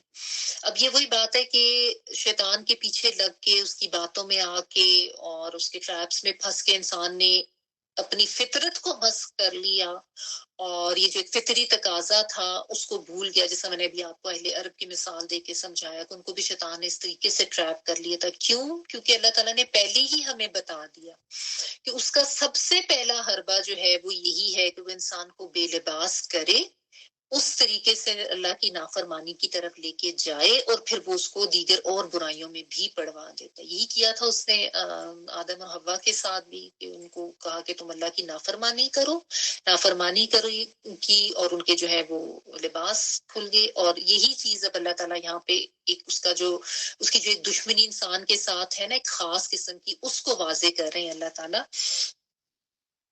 کہ وہ تمہیں اس طریقے سے ٹریپ کرے گا، اور یہ جو فطری ایک شرم و حیا اللہ تعالیٰ نے انسان کے اندر ڈالی ہے نا، اس کو ختم کراتا ہے. ٹھیک ہے نا. تو یہ اس کا 3 طرح سے اس کا مطلب بنتا ہے انزلنا علیکم کا نا، کہ اللہ یہ حکم اللہ تعالیٰ کی طرف سے اتارا گیا. نمبر 2، جن چیزوں سے لباس بنتا ہے وہ وسائل اللہ تعالیٰ کی طرف سے اتارے گئے. نمبر 3، وہ شعور یا وہ الہام جو ہے اللہ تعالیٰ کی طرف سے انسان کی فطرت میں کیا گیا، یعنی ایک نیچرلی یہ چیز انسان کے اندر ڈالی گئی ہے. ٹھیک ہے. اچھا، ایک تو یہ اس میں پتا چلا. پھر اس میں لباس کا جو ہے نا وہ مقاصد بھی پتا چل رہے ہیں اس آیت سے. یواری سوآتکم وریشا، یعنی لباس کے مقاصد کیا کیا ہے کہ تمہارے جو قابل شرم حصے ہیں ان کو چھپایا جائے، یعنی ستر پوشی، ایک تو یہ مقصد ہے. اور دوسرا زینت کا باعث، یعنی اس میں جو افادیت ہے یا جو ایک مین جو آپ کہہ لیں کہ یوٹیلیٹی ہے وہ بھی بتائی گئی ہے لباس کی، اور جو استھیٹکس ہے، جو ایک جمالیاتی پہلو آپ کہہ لیں، اس کو بھی بیان کیا گیا ہے کہ یہ اس لیے بھی ہے کہ تمہارے لیے باعث زینت ہو. ٹھیک ہے. یعنی ایک تو تمہاری ضرورت ہے اس کی کہ تمہارے جسم کے جو قابل شرم حصے ہیں ان کو چھپایا جائے، تمہاری ستر پوشی ہو، تمہارا جو فطری تقاضا ہے وہ پورا ہو سکے، اس لیے اللہ تعالیٰ نے یہ نازل کیا. اور دوسرا ساتھ یہ بھی کہ یہ تمہارے لیے زینت کا باعث ہے، یہ تمہاری خوبصورتی ہے. یعنی انسان با لباس ہی ہوگا تو وہ خوبصورت لگتا ہے، بے لباس انسان جو ہے وہ خوبصورت نہیں لگتا. وہ تو ایک یعنی انسان خود اپنے آپ کو بدنما کر رہا ہوتا ہے، بے توقیر کر رہا ہوتا ہے، اپنی حیثیت ختم کر رہا ہوتا ہے. تو بے لباس ہونے میں کوئی زینت نہیں ہے، اور نہ ہی کوئی ایسا حکم اللہ کی طرف سے دیا گیا کہ تم برہنہ ہو جاؤ یا اللہ کے سامنے حاضر ہوتے. نعوذ باللہ، یہ تو غلط چیزیں ہیں جو اللہ کے ساتھ یہ لوگ منسوخ کرتے تھے. تو آپ دیکھیں کہ قرآن مجید جو ہے نا اس میں چیزوں کے صرف افادی پہلو کی اہمیت کو نہیں اجاگر کیا جاتا، جو جمالیاتی پہلو ہے نا، یعنی اسٹیٹک ایسپیکٹس، ان کو بھی اجاگر کیا جاتا ہے. اور آپ اگر دیکھیں کہ کائنات میں جو چیزیں اللہ تعالیٰ نے بنائی ہیں نا، ان میں جہاں پہ ان کی یوٹیلیٹی ہے وہاں پہ ساتھ ساتھ ایک وہ اسٹیٹک ایسپیکٹ بھی ان کا ہے، جمالیاتی ایک جو ان کا پہلو ہے وہ بھی ہے. جیسے ہمیں ستاروں کے بارے میں اللہ تعالیٰ نے خود بتایا کہ ان کو کیوں بنایا گیا. اس میں ایک تو یہ کہ تم اپنا راستہ جو ہے وہ سمجھ لو، راستہ دیکھ لو. دوسرا یہ کہ وہ شیاطین کو مارنے کے لیے، اور تیسرا آسمان کی خوبصورتی کے لیے، مزین کرنے کے لیے. اسی طرح آپ دیکھ لیں، چاند کو دیکھ لیں، سورج کو دیکھ لیں، درخت ہیں، پہاڑ ہیں، پھول ہیں، پودے ہیں، پھل ہیں. جہاں ان کی ضرورت ہے وہاں ساتھ ساتھ ان کی ایک خوبصورتی والا جو پہلو ہے وہ بھی ساتھ ساتھ ہوتا ہے نا. تو انسان کی زندگی بھی جو ہے وہ ان دونوں چیزوں کا مظہر ہونی چاہیے کہ جو اس سے مطلوب ہے وہ بھی کیا جائے، لیکن احسن طریقے سے، اچھے طریقے سے کیا جائے. ٹھیک ہے نا. میں نے آپ کو بتایا کہ یہ ریش کا لفظ جو ہے یہ عموماً زینت اور آرائش کے لیے آتا ہے نا، کہ یعنی پرندے کا پر اس کے لیے زینت ہوتے ہیں، تو بغیر پر کا پرندہ عجیب سا لگتا ہے نا. تو یہ بغیر لباس کے انسان جو ہے وہ بھی اچھا نہیں لگتا. انسان کو اپنے لباس کی طرف دھیان دینا چاہیے. تو پہلا مقصد ستر پوشی ہے لباس کا، اور دوسرا مقصد انسان کی زینت بنایا ہے اللہ تعالیٰ نے اس کو. ٹھیک ہے نا. تو یہ دونوں چیزیں، اس میں یہ بھی پتہ چلتا ہے کہ خوبصورت اگر آپ لباس پہن رہے ہیں تو اس میں کوئی حرج نہیں ہے، کہ اللہ تعالیٰ نے کہا نا کہ یہ تمہاری خوبصورتی کا باعث ہے، تمہارے لیے زینت ہے. تو لباس کے ذریعے اگر آپ زینت اختیار کر رہے ہیں، صرف اس میں شرعی حدود کا آپ نے خیال رکھنا ہے. وہ پہلو بھی ابھی ہم دیکھ لیتے ہیں جو پوائنٹس ہیں، کہ ان کے ساتھ اگر آپ اچھا لباس پہن رہے ہیں، زیب و زینت اختیار کر رہے ہیں، تو اس میں قطعاً کوئی گناہ نہیں ہے. یعنی وہ جو ایک رہبانیت کا کانسیپٹ لوگوں کا ہے نا، کہ شاید کوئی کالے رنگ کا لباس پہن لو اور کوئی رنگ نہیں پہننے ہیں، یا یہ کہ آپ کو اللہ تعالیٰ نے اس قابل بھی کیا ہے پھر بھی آپ نے جو ہے وہ اچھا لباس شاید نہیں پہننا، یا جیسے کوئی ایسا موقع ہے، کوئی تقریب ہے، اس پہ جاتے ہوئے آپ کوئی اگر گندا مندہ سا ملگجا سا کپڑا پہن کے جا رہے ہیں، یہ سوچ کے کہ شاید میں زیادہ متقی ہو رہا ہوں یا شاید اس سے مجھے اللہ کا زیادہ قرب نصیب ہو رہا ہے، تو یہ کانسیپٹ غلط ہے. ہمارے دین میں ایسا کوئی کانسیپٹ نہیں ہے، بلکہ یہ دیگر مذاہب میں یہ برہنہ رہنے اس کو بھی وہ ایک تقوی کا لیول سمجھتے ہیں. آپ نے دیکھا ہوگا یہ جو کیا کہتے ہیں ان کو، جو ان کے سادھو وغیرہ ہوتے ہیں، ہندو مت میں بھی ایسے ہے، بدھ مت میں بھی وہ کئی کئی سالوں کے لیے نکل جاتے ہیں اور وہ برہنہ بھی رہتے ہیں، وہ کھانا نہیں کھا رہے ہیں اور اپنے آپ کو تکالیف دے رہے ہیں. یہ سب غلط کانسیپٹ ہے، اس کا کوئی ہمارے دین سے تعلق نہیں ہے. ٹھیک ہے نا؟ تو اچھا لباس پہننا، خوبصورت لباس پہننا، اس میں قطعاً کوئی ممانعت نہیں ہے. صرف جو شرعی حدود ہیں ان کا ہمیں خیال رکھنا ہے، جو ہمارے دین نے ہمیں بتائی ہیں کہ آپ کا لباس جو ہے وہ ساتر ہونا چاہیے، سی تھرو نہیں ہونا چاہیے، یا اگر وہ ویسے سی تھرو نہیں ہے لیکن ٹائٹ اتنا ہے کہ جسم کے حصے نمایاں ہو رہے ہیں، وہ نہیں ہونا چاہیے. جو اور یہ عورتوں مردوں دونوں کے لیے ہے، یعنی جو سطر ہے وہ مرد کا بھی ہے، ظاہر وہ مختلف ہے، اور عورت کا بھی ہے. پھر عورت کو جو اللہ تعالیٰ نے علیحدہ سے احکامات دی ہیں حجاب وغیرہ کے، وہ بھی اس میں آ جاتے ہیں. تو اگر وہ سارے جو شرعی دینی تقاضے ہیں ان کو آپ ملحوظ خاطر رکھ رہے ہیں، اس میں پھر اسراف بھی نہیں ہونا چاہیے، یہ بھی ذہن میں رکھیں. بے شک آپ اچھا پہنے، بے شک آپ مہنگا لباس پہنے، لیکن اسراف میں نہ جائیں. ٹھیک ہے؟ اور دوسری سب سے بڑی بات یہ کہ نمود و نمائش نہیں ہونی چاہیے. یعنی وہ تکبر کا جو احساس ہے نا کہ اب میں ایک انسان خرید ہی اس نیت سے رہا ہے ایک کوئی مہنگا ڈریس بہت زیادہ، کہ میں نے جو ہے اس وجہ سے یہ خریدا ہے کہ اب میں نے فلاں تقریب پہ جانا ہے تو وہاں پہ میں یہ پہن کے جاؤں تاکہ میں سب کو کے اوپر ایک روب میرا پڑے، یا میں سب کو بتا سکوں کہ میں نے تو جی فلاں نام کا ڈریس جو ہے وہ پہنا ہوا ہے اور میں وہاں پہ سب سے برتر لگوں. اور پھر وہ پہن کے بھی انسان کو ایک احساس ہو جاتا ہے کہ میں سب سے بہتر لگ رہا ہوں. یہ نیت جو ہے نا اس کو چیک کرنے کی بہت ضرورت ہے. ٹھیک ہے؟ ورنہ اگر آپ اچھا لباس افورڈ کر سکتے ہیں آپ پہنیں، خریدیں، اچھی کوالٹی کا، اچھی جو بھی آپ کی یعنی جو اسٹیٹکس جو بھی آپ کی ہیں اس کے مطابق، تو اس میں کوئی حرج نہیں ہے. صرف جو شرعی دینی تقاضے ہیں نا ان کو ہم نے جو ہے وہ ملحوظ خاطر رکھنا ہے، کیونکہ اللہ تعالیٰ نے یہی دو مقاصد جو ہے یہاں پہ بتائے ہیں لباس کے. لیکن ساتھ اللہ تعالیٰ نے ایک اور جو بات اہم بتا دی نا، وَلِبَاسُ التَّقْوَىٰ ذَٰلِکَ خَیْرٌ، کہ تقوی کا لباس جو ہے وہ بہترین ہے. اب یہی وہ پوائنٹ ہے سمجھنے کا کہ اس کو اگر آپ سمجھ لینا تو یہ ساری بات اچھی طرح سے واضح ہو جائے گی. تقوی کیا ہے؟ اللہ تعالیٰ کی ناراضگی کا ڈر کہ میں کوئی ایسا کام نہ کر لوں کہ اللہ تعالیٰ مجھ سے ناراض ہو جائے، اور اللہ تعالیٰ کی رضا کا ہر وقت ایسا احساس رہنا کہ میں ہر وہ کام کر لوں جس سے میرا رب مجھ سے راضی ہو جائے. یہی تقویٰ ہے. ٹھیک ہے؟ ایسے خاردار جھاڑیوں میں سے گزرنا کہ کپڑے بچا کے کہ ان میں پھنس نہ جائے. ٹھیک ہے نا؟ تو یہ جو ایک یعنی انسان کی زندگی اسی چیز کا مظہر ہونی چاہیے نا، اس کا اسی منہج پہ اس کو زندگی گزارنی چاہیے کہ کوئی کام میں جب اللہ کا عبد ہوں تو میں کوئی کام اس کی ناراضگی نہ کروں، اور کوئی اس کی رضا کا کام کرنے سے پیچھے نہ رہوں. ہر وقت اللہ کی رضا ملحوظ خاطر ہو، ہر وقت اس کا خوف ہو، ہر کام کر کے یہ احساس ہو میں نے کچھ غلط تو نہیں کر دیا، میں نے اگر غلط کیا تو فوراً ندامت، فوراً استغفار، فوراً اس کو ٹھیک کرنا. تو یہ جو تقویٰ کا لباس ہے نا، اللہ تعالیٰ یہاں پہ یہ بتا رہے ہیں کہ یہ بہترین ہے.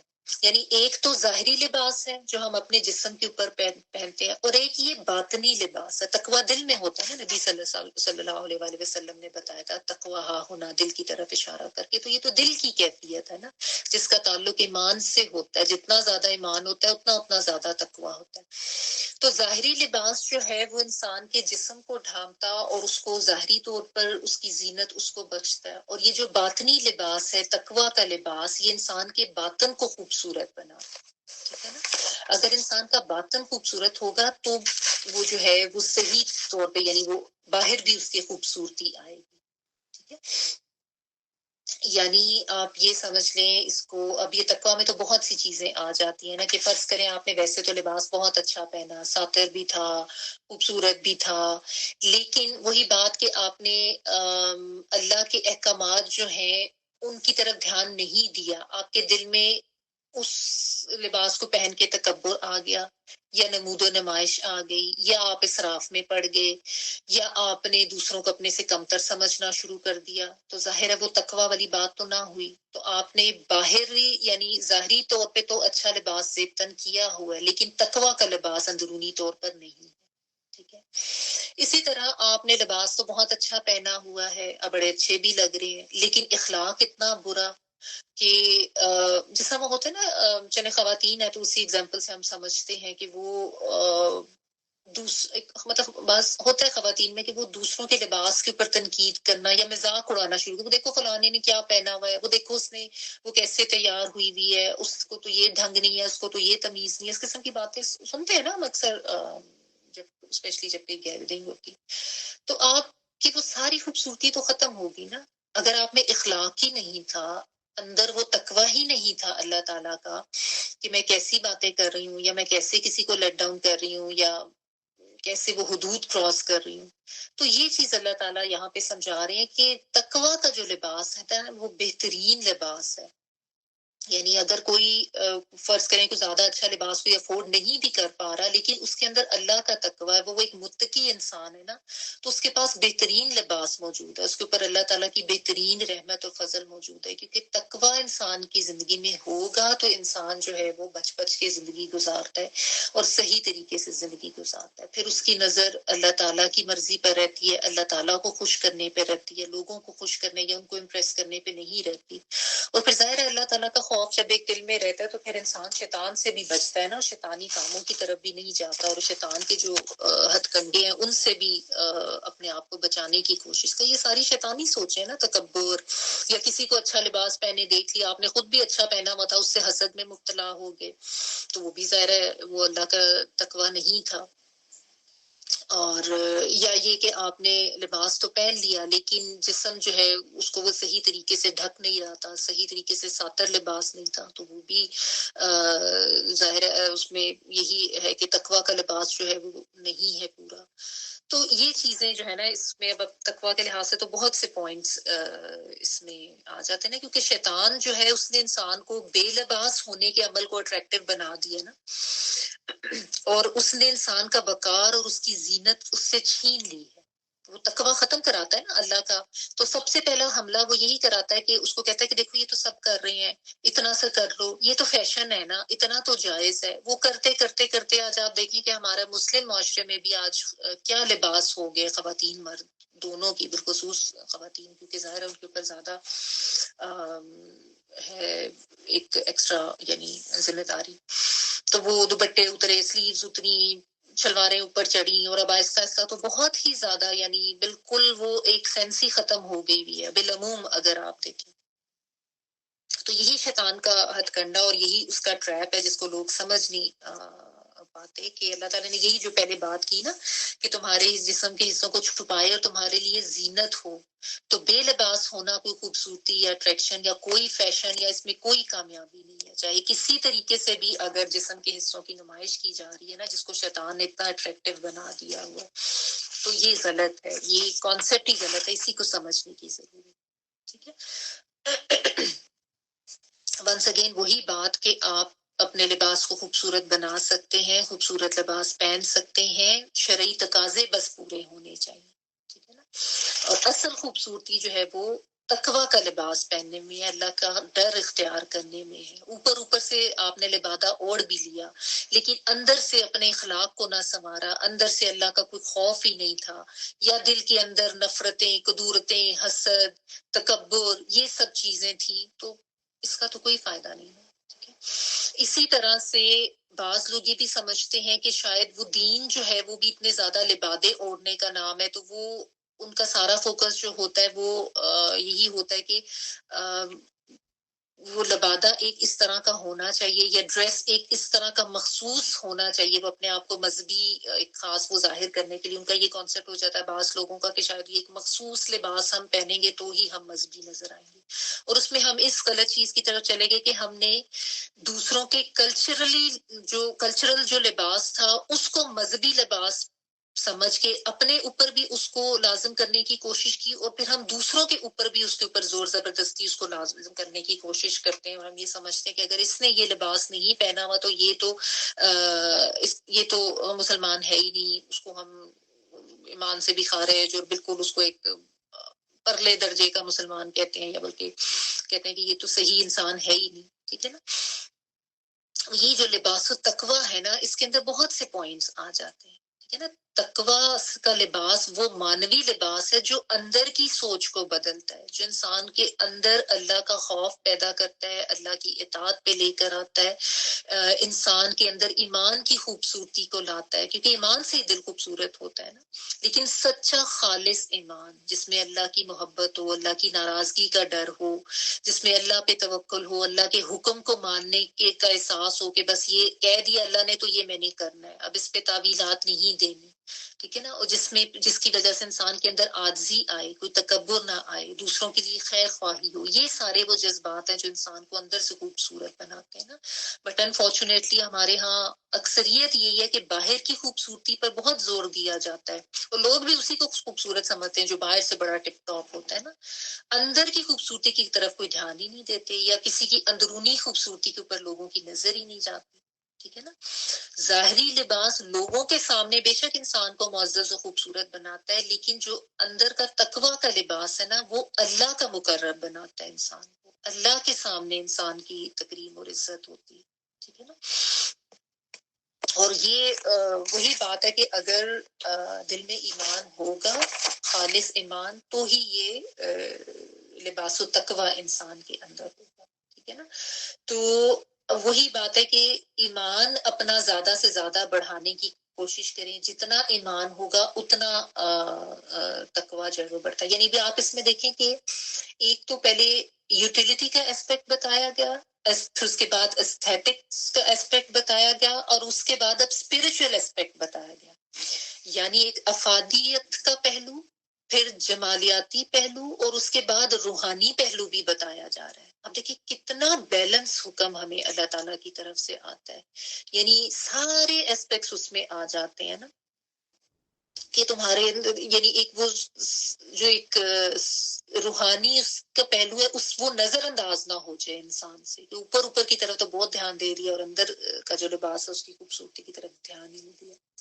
تو ایمان خالص کرنا ہے, اندر سے اپنے آپ کو خوبصورت بنائے, کیونکہ اصل انسان وہی خوبصورت ہے جو اندر اور باہر سے خوبصورت ہے.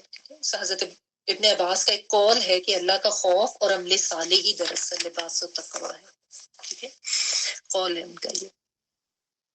اچھا, پھر اس میں اللہ تعالیٰ نے یہ بھی بتا دیا کہ ذالک من آیات اللہ, یعنی یہ تو اللہ تعالیٰ کی نشانیوں میں سے ہے. اب نشانی میں نے آپ کو پہلے بھی سمجھایا کہ کونی بھی ہوتی ہے, شرعی بھی ہوتی ہے. آیات جو ہیں کونی بھی ہوتی ہیں, شرعی بھی ہوتی ہیں. شرعی وہ ہوتی ہیں جو یہ ہم پڑھے ہوتے ہیں قرآن مجید میں, تو اللہ تعالیٰ کی طرف سے حکم آیت میں آ گیا ہے تو شرعی نشانی تو ہے ہی ہے. اور اس کے علاوہ کونی نشانی بھی ہے, یعنی آیت یا نشانی جس کو دیکھ کے ہمیں اللہ تعالیٰ کی یاد آئی. یعنی کپڑے بھی آپ دیکھ لیں کہ اللہ تعالیٰ نے کہہ دیا تمہارا لباس بھی تمہارے لیے اللہ کی یاد دہانی ہے. سبحان اللہ. یعنی اللہ تعالیٰ ہر چیز میں وہ جو ایک روحانیت کا ایک پہلو ہے نا اس کو بھی واضح کر دیتے ہیں, کہ یعنی انسان کبھی غور کرنا شروع کرے نا کائنات میں اللہ تعالیٰ نے کیسی کیسی چیزیں پیدا کی ہیں جن سے انسان کا یہ لباس بنتا ہے, تو اس کے خالق ہونے پہ پھر کیا کوئی انسان کو یعنی کوئی شک رہتا ہی نہیں ہے, بلکہ سبحان اللہ انسان بولتا رہتا ہے. آپ ایک وہ ویڈیو کبھی دیکھیں, وہ جو ریشم کا کیڑا ہوتا ہے نا جس سے وہ ریشم کس طریقے سے ریشم کا دھاگا حاصل کرتے ہیں, سبحان اللہ. وہ اگر آپ کبھی دیکھیں تو اتنی یعنی حیرت ہوتی ہے, اور اتنا وہ انسان دنگ ہی رہ جاتا ہے دیکھ کے کہ اللہ تعالیٰ نے کیسے یعنی انسان کے لیے لباس کا بندوبست کیا, اور پھر انسان کو وہ عقل و شعور بھی دیا کہ تم اس طریقے سے اس سے ریشم حاصل کرو. یا اور بھی مطلب آپ کاٹن وغیرہ دیکھ لیں وہ بھی سب چیزیں، لیکن ریشم بننے کا وہ جو ایک عمل ہے نا اٹس ویری اسپیسیفک اور بڑا، وہ دیکھیں کبھی آپ اس کی ویڈیو، سبحان اللہ ہی بولتا ہے کہ انسان کو بھی سکھا دیا اللہ تعالیٰ نے کہ اس طریقے سے اس سے ریشم کا دھاگا حاصل کرو. تو لباس جو ہے وہ کونی شرعی دونوں طرح کی نشانی ہے. تو کیسی اللہ تعالیٰ کی طرف سے عنایت اور اس کا فضل اور اس کی رحمت ہے نا. اور پھر اللہ تعالیٰ نے انسانوں کے لیے تو لباس میں ورائٹی بھی اتنی رکھی، یعنی ورائٹی سے مراد ہے کہ جانوروں پرندوں کا تو ایک ہی رہتا ہے نا. اللہ تعالیٰ نے انسان کے لیے تو یہ بھی ایک رحمت کی کہ بدل بدل کے پہنو کہ انسان کے وہ جو جمالیاتی حصہ ہے وہ بھی سیٹسفائی ہو. اور پھر یہ کہ جب گرمیوں کا موسم ہے تو ویسا لباس پہنو، سردیوں کا ہے تو ویسا لباس پہنو. ٹھیک ہے نا. تو اللہ تعالیٰ کا فضل ہے نا کہ اللہ تعالیٰ نے جانوروں سے ایک امتیازی حیثیت انسان کو دی ہے، اور اس میں یہ لباس جو ہے وہ بھی آ جاتا ہے. ٹھیک ہے نا. اور پھر اس میں یہی ہے کہ انسان جب لباس پہنے تو شکر کے احساسات انسان کے اندر آنے چاہیے. ٹھیک ہے نا. کہ جب یہ نشانی ہے نا، تو جب نشانی نہیں جس سے اللہ تعالیٰ یاد آئے، تو اس لباس کو پہن کے انسان کو میں کوئی تکبر نہیں آنا چاہیے، شکر کا احساس ہونا چاہیے. بلکہ اس کے لیے دعائیں بھی ہیں، آپ کو پتہ ہی ہوں گی کہ لباس پہنتے ہوئے، نیا لباس پہنتے ہوئے بھی اور ویسے بھی کہ اللہ تعالیٰ تو نے مجھے اس قابل کیا ہے کہ میں یہ لباس پہن رہا ہوں. تو اس میں اللہ تعالیٰ کے شکر گزاری کی دعا ہے. تو یہ اس میں اللہ تعالیٰ نے بتا دیا کہ ذالک من آیات اللہ، یعنی یہ تمہارا یہ لباس جو ہے نا یہ بھی اللہ تعالیٰ کی نشانیوں میں سے ہے. لعلہم یذکرون، کہ شاید کہ وہ کوئی نصیحت پکڑ لیں. ٹھیک ہے نا. یعنی اس کے اوپر بھی غور کریں کہ اللہ تعالیٰ کی طرف سے یہ حکم دیا گیا ہے. یہ بھی تمہیں احساس دلانا چاہیے کہ ہر وقت احساس ہونا چاہیے کہ میرا لباس جو ہے اس کے بارے میں مجھے اللہ تعالیٰ نے کیا حکم دیا ہے. ظاہر ہے وہ بھی تقویٰ سے ہی ریلیٹڈ ہے. لیکن شیطان نے یہ سکھا دیا کہ تم کم لباس پہنو، اوریانی کی طرف جاؤ، یہ چیزیں جو ہے وہ زیادہ تمہارے لیے اچھی ہوں گی. اور اسی کو آج کل رواج بھی دیا جا رہا ہے. ٹھیک ہے نا. تو یہ چیزیں سمجھنے کی ہیں. اچھا، ایک حدیث میرے پاس ہے عورتوں کے حوالے سے، وہ میں آپ کو پڑھ کے بتا دیتی ہوں کہ وہ عورتیں جہنمی ہیں جو کپڑے پہن کر بھی ننگی رہتی ہیں، دوسروں کو رجھاتی ہیں اور خود دوسروں پر ریجھتی ہیں، اور ان کے سر ناز سے بختی اونٹوں کے سروں کی طرح ٹیڑھے ہیں. یعنی وہ اونچے اونچے جو انہوں نے وہ بنائے ہوتے ہیں نا سر کے اوپر بند سے. یہ نہ جنت میں جائیں گی نہ اس کی خوشبو پائیں گی، حالانکہ جنت کی خوشبو بہت دور سے آتی ہے. ٹھیک ہے. تو یہ بہت اہم آیت تھی جس میں ہمیں لباس کی اہمیت بتائی گئی. یہ بتایا گیا کہ لباس جو ہے یہ پہننا یہ اللہ کا حکم ہے. لباس ساتر بھی ہونا چاہیے اور لباس میں زینت بھی ہونی چاہیے. یہ نہیں کہ آپ سادگی کے پیچھے زینت کو ختم کر دیں یا زینت کے پیچھے انسان جو ہے وہ بالکل ہی برہنہ ہو جائے. ایک بیلنسڈ اپروچ جو ہے نا وہ ہمیں دی گئی ہے کہ آپ اس کی یوٹیلیٹی کو بھی دیکھیں گے، اس کے اسٹیٹک ایسپیکٹ جو ہے اس کو بھی آپ ملحوظ خاطر رکھیں، اور اس کا جو پھر ایک روحانی پہلو ہے یعنی اس سے بھی آپ کو اللہ کی یاد ہر وقت آنی چاہیے، اللہ کا تقویٰ ہر وقت ہونا چاہیے. یہ بھی اللہ تعالیٰ نے یہاں پہ ہمیں سمجھا دیا. کوئی دولت کی نمائش نہیں، کوئی اسراف نہیں، کوئی تکبر نہیں، کوئی کسی کو دیکھ کے حسد نہیں. ٹھیک ہے. اور یہ بھی نہیں کہ اللہ تعالیٰ کا فضل اور احسان ہے اور وہ انسان کے اوپر نظر نہ آئے. ایک شخص کو نبی صلی اللہ علیہ وسلم ایک شخص کو برے سے حلیے میں دیکھا تو نبی صلی اللہ علیہ وآلہ وسلم نے اس سے پوچھا کہ تمہارے پاس کیا اللہ کا دیا کچھ بھی نہیں ہے؟ تو اس نے تو بتایا کہ نہیں میرے پاس تو سب کچھ بھی ہے، مال و دولت بھی. یہ بھی تو نبی صلی اللہ علیہ وآلہ وسلم نے اس کو کہا تھا کہ اللہ تعالیٰ کا جو تمہارے اوپر فضل ہے وہ تم پر نظر آنا چاہیے. یعنی اس طرح شیبی سے حلیے میں نہیں ہونا چاہیے تمہیں، برے سے حلیے میں یا گندے مندے کپڑوں میں یا پھٹے پرانے. تو اچھا پہننا اوڑھنا اگر اللہ تعالیٰ کی طرف سے اس قابل کیا گیا ہے تو یہ بھی پسندیدہ ہے. اور نہ جان بوجھ کے برے حلیے میں رہنا یہ کوئی تقویٰ کی نشانی نہیں ہے. اس کو بھی ہمیں سمجھ لینا چاہیے. ٹھیک. اور نبی صلی اللہ علیہ وسلم کی جو ایک سنت ہے کہ ہمیشہ سیدھی طرف سے کپڑا پہنتے تھے، اتارتے ہوئے الٹی طرف سے اتارتے تھے. ٹھیک ہے. اور دعا بھی ہے اس کی مسنون، وہ بھی انشاءاللہ میں کوشش کرتی ہوں کہ شیئر کر دوں. بس اب اس کو یہیں تک رکھتے ہیں. آخر دعوانا الحمدللہ رب العالمین. سبحانک اللہم و بحمدک، نشہد ان لا الہ الا انت، نستغفرک و نتوب الیک. تلاوت اس کی سن لیتے ہیں پلیز، وہ سن لیں پھر اس کے بعد دعا کر لیتے ہیں. جی پلیز. يهبطوا بعضكم لبعض عدو ولكم في الأرض مستقر ومتاع إلى حين قال فيها تحيون وفيها تموتون ومنها تخرجون يا بني آدم قد أنزلنا عليكم لباسا يواري سوآتكم وريشا ولباس التقوى ذلك خير ذلك من آيات الله لعلهم يتذكرون سبحان ربك رب العزة عما يصفون وسلام على المرسلين والحمد لله رب العالمين بارك الله لي ولكم في القرآن العظيم ونفعني وإياكم بالآيات وذكر الحكيم دعا کر لیجیے